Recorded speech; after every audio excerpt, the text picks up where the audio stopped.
The Soul Chaperon, written by Jason M. Burns. Narrated by Jason M. Burns.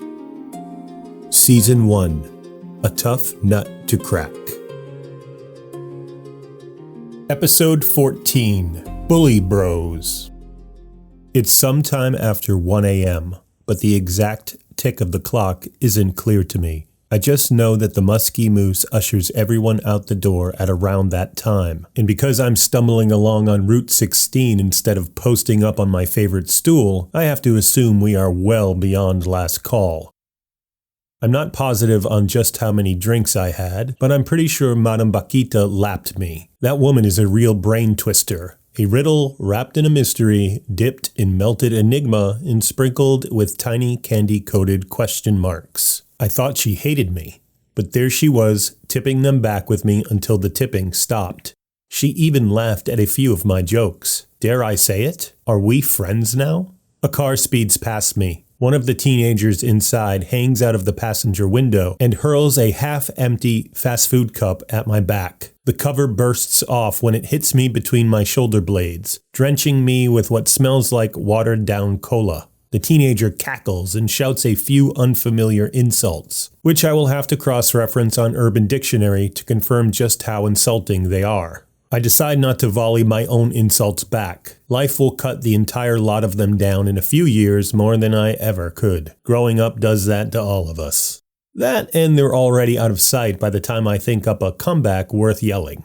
When the musky moose flicked their lights on and off, signaling the end to the evening, Madame Baquita pulled out her phone, brought up an app, and hailed herself a ride. She offered to share it and have the self-appointed CEO of his own gig economy drop me off too. The night air felt good on my face though, so I declined. At worst, it's a 30-minute walk back to my place, and seeing as I have no intention of going to sleep tonight, at least walking gives me something to do other than stare at the walls as they close in around me.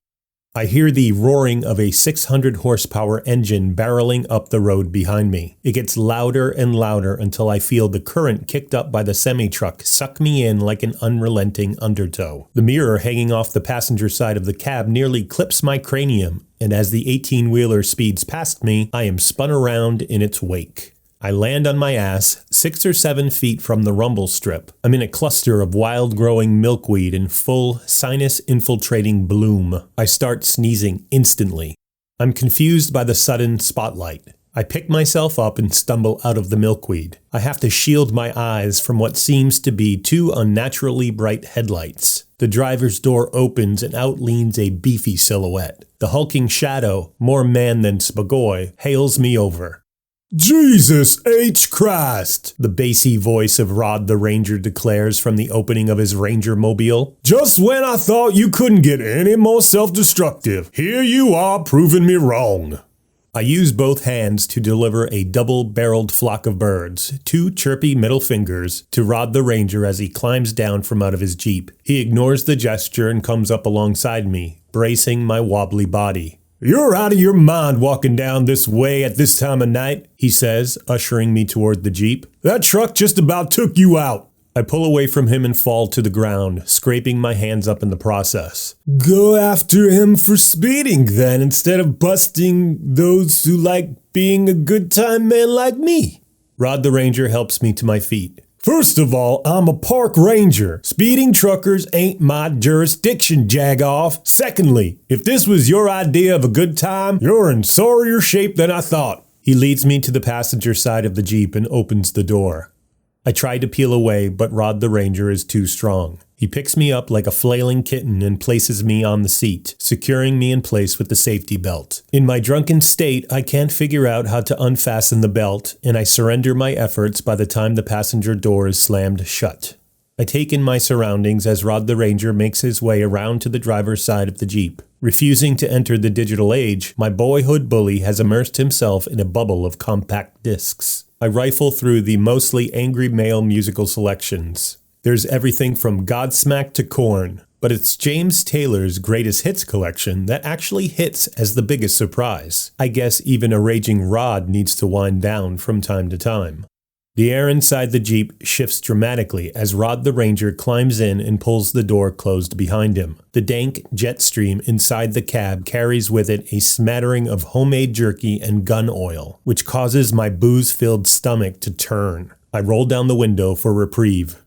You can't arrest me for being responsible and walking while under the influence of totally legal substances, I challenge as I hang my head outside the Jeep like a dog in search of all the scents.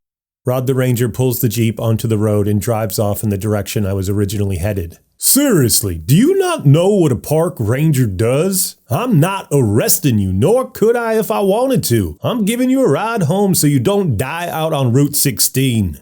I open my mouth to deliver one of my patented smartass retorts, but stop myself. Rod the Ranger's continued acts of kindness, as small as they are, have me questioning everything I thought I knew. Add in my apparent friendship with Madame Paquita now, and I no longer can make any sense of the world. Up is down, hot is cold. We drive in silence for a few mile markers, passing the pirate-themed miniature golf course where Anna and I first kissed. It was at the 7th hole, Davy's double bogey locker. The rules of the game were simple. If she sunk her purple ball in the hole before I sunk my green ball, she got to decide what we did next. I was and am a terrible golfer, miniature or full-sized. She beat me handedly and chose kissing beneath the Calico Jack Cascades as our next activity. I didn't complain. In fact, I made a mental note to never work hard at miniature golf again.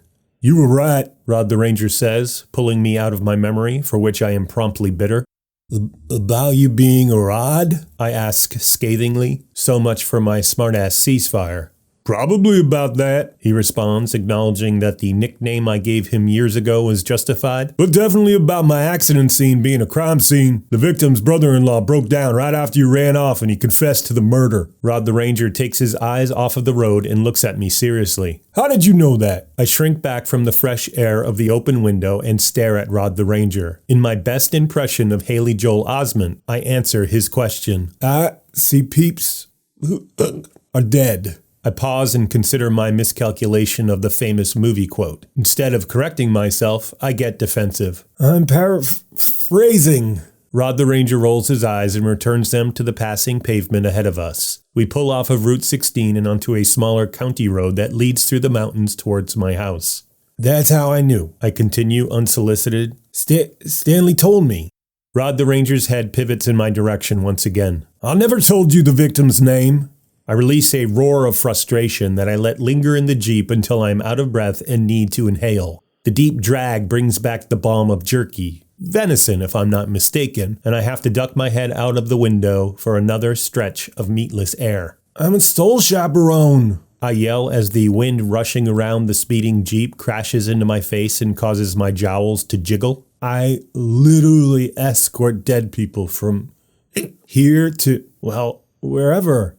I don't actually know where. The destination is above my pay grade. Rod the Ranger reaches over to his door and presses down on one of the buttons. The window I'm hanging out of shoots upwards, pinching my tender arm flesh and causing me to shrink back into the Jeep. You don't have to tell me how you knew, but you also don't have to be an asshole, he fires back. I quickly transform into everybody's least favorite version of myself. Angry drunk Gray. Me? I'm the asshole? I'm sorry, did I pick you up by your underwear every day for 2 weeks? Driving them so deep into your Crawford notch that they tore and made it painful to wipe, even with the super soft 2-ply paper that we kept in the honeymoon suite for the big spenders? A remorseful side of Rod the Ranger emerges. His head sinks beneath the weight of his guilt. We were kids. Yeah, and I'm a fucking soul chaperone who shows up when people die so I can get them to walk through a door.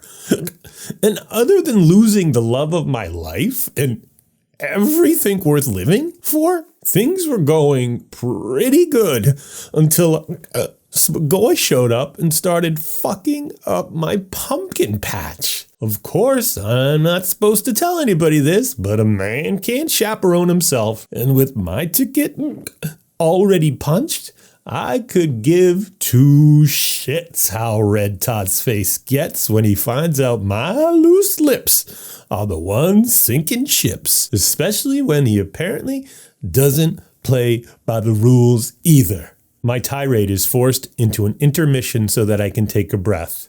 My inhale only reintroduces me to the stench. And for fuck's sake, do you make your own jerky? It stinks to high hell in here.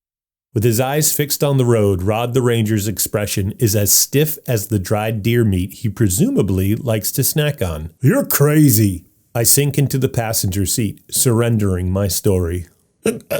Your mom was right.